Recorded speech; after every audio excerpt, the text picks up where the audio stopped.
Hi guys, welcome back to Sahana Lifestyle. எல்லாரும் எப்படி இருக்கீங்க? நான் ரொம்ப நல்லா இருக்கேன். நாம இன்னைக்கு செகண்ட் பேட்சோட பேசிக் அப்புறம் அட்வான்ஸ் கோர்ஸோட செயின் ஸ்டிச் வீடியோ தான் பார்க்க போகிறோம். ஸோ இதுக்கு என்னென்ன திங்ஸ் தேவைப்படும்னா சில்க் த்ரெட், அதுக்கப்புறம் A1 பிராண்டோட ஜரி, என்ன கலர் வேணாலும் சூஸ் பண்ணிக்கலாம், 14 இல்லை 13 சைஸ் வந்து நீடில், அதுக்கப்புறம் பாப்லின் கிளாத் ப்ராக்டிஸ்க்காக. ஃபர்ஸ்ட் நீங்கள் என்ன பண்ணிக்கோங்க, ஜரியை வந்து நாட் பண்ணி எடுத்துக்கோங்க. நாட் பண்ணி எடுத்துக்கிட்டு நான் கையில் வந்து எப்படி வந்து பிடிக்கிறனோ ஸோ அந்த மாதிரி வச்சு பிடிச்சிக்கோங்க.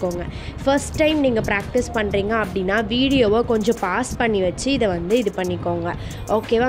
இதை வந்து நான் உங்களுக்கு எதுக்காக இப்படி நீடில் இழுத்து காமிக்கிறேன்னா, இப்படி தான் நீங்கள் வந்து ஃபேப்ரிக் வழியாக நீடில் இன்சர்ட் பண்ணி மேலே வந்து சரியை இழுக்கணும் அப்படிங்கிறத காட்டுறதுக்காக பண்ணியிருக்கேன். ஸோ இப்போ உங்களுக்கு நான் ஸ்டாண்டுக்கு கீழே வந்து எப்படி பண்ணுறது அப்படிங்கிறத நான் உங்களுக்கு பண்ணி காமிக்கிறேன். ஓகேவா? ஸோ இதில் ஏதாவது டவுட்ஸ் இருந்துச்சுனாலும் கமெண்ட் செக்ஷனில் கேளுங்க. ஃபர்ஸ்ட் நான் அதே மாதிரி மேலே உங்களுக்கு நான் ஜரியை எப்படி நான் பிடிச்சிருந்தேனோ அது மாதிரி கீழே எடுத்துகிட்டு வந்து பிடிச்சிருக்கேன். ஸோ அதுக்கப்புறம் ஜரியை நீடில் வந்து இன்சர்ட் பண்ணுறேன்.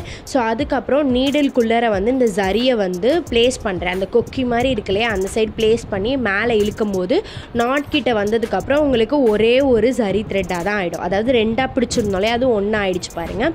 ஸோ அதுக்கப்புறம் உங்களுக்கு தேவையான அளவில் நீங்கள் அதை வச்சு இன்சர்ட் பண்ணி ட்விஸ்ட் பண்ணி எடுக்கணும். ஸோ நீடில் வந்து நீங்கள் எந்த டைரக்ஷனில் செயின் ஸ்டிச் வந்து போடுறீங்களோ அந்த டைரக்ஷனில் தான் நீடிலுமே இருக்கணும். ஸோ நான் வந்து இன்சர்ட் பண்ணி எடுக்கிறது வந்து கரெக்டாக பார்த்தீங்கனாலே உங்களுக்கு தெரியும். நான் இப்போ காமிச்சிட்ருக்கிறது ஸ்டாண்டோட கீழே செயின் ஸ்டிச் போடும்போது என்ன ப்ராசஸ் நடக்கும் அப்படிங்கிறது தான் நான் வந்து காமிச்சிட்ருக்கேன்.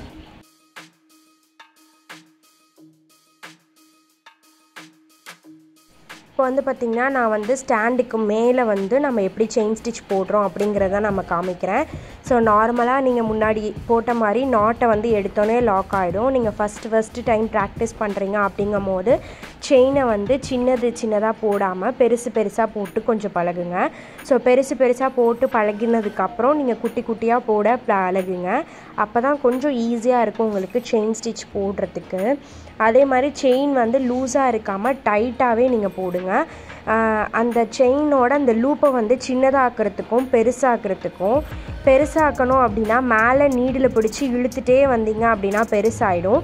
சின்னதாகணும் அப்படின்னா கீழே இருக்கிற ஜரியை பிடிச்சி இழுத்தீங்க அப்படின்னா சின்னதாகிடும். நெக்ஸ்ட்டு நான் வந்து எண்டு நாட் எப்படி போடுறது அப்படிங்கிறத நான் உங்களுக்கு சொல்லித்தரேன். எண்டு நாட் வந்து எப்படி போடணும் அப்படின்னு பார்த்தீங்கன்னா, ஃபஸ்ட்டு நீங்கள் எப்படி லூப் எடுப்பீங்களோ அதே மாதிரி லூப் எடுத்துக்கணும். 2 லூப் எடுத்துக்கணும். அதுக்குள்ளே ஆல்ரெடி ஃபஸ்ட்டு லூப் ஒன்று, ரெண்டாவது லூப் ஒன்று. ஃபஸ்ட்டு லூப் தான் நீங்கள் ஃபஸ்ட்டு எடுப்பீங்க, ரெண்டாவது லூப் வந்து லாஸ்ட்டாக எடுப்பீங்க. ஸோ நீங்கள் லாஸ்ட்டாக எடுத்த லூப்புக்குள்ளே தான் அப்போதைக்கு உங்களோட நீடில் இருக்கும். அது வழியாக உங்களோட ஃபஸ்ட்டு நீங்கள் எடுத்த லூப்பை வந்து எடுத்து இழுத்தீங்க அப்படின்னா லாக் ஆகிடும். நீங்கள் இழுக்கும்போது லாக் ஆகாமல் அந்த ஜரி வந்து அவிழ்ந்துருச்சு அப்படின்னா உங்களோட நாட் வந்து விழுகலை அப்படின்னு சொல்லிட்டு அர்த்தம். இதுதான் வந்து இப்படி தான் நம்ம செயின் ஸ்டிச்சோட நாட்டு போடணும். நார்மல் நாட்டு, பீட்ஸுக்கு வேறு மாதிரியான நாட் போடுவாங்க. ஸோ இந்த நாட் வந்து ட்ரை பண்ண தான் வரும். இதில் ஏதாவது டவுட்ஸ் இருந்துச்சுன்னா கமெண்ட் செக்ஷனில் கமெண்ட் பண்ணுங்கள். தேங்க்யூ ஃபார் வாட்சிங்.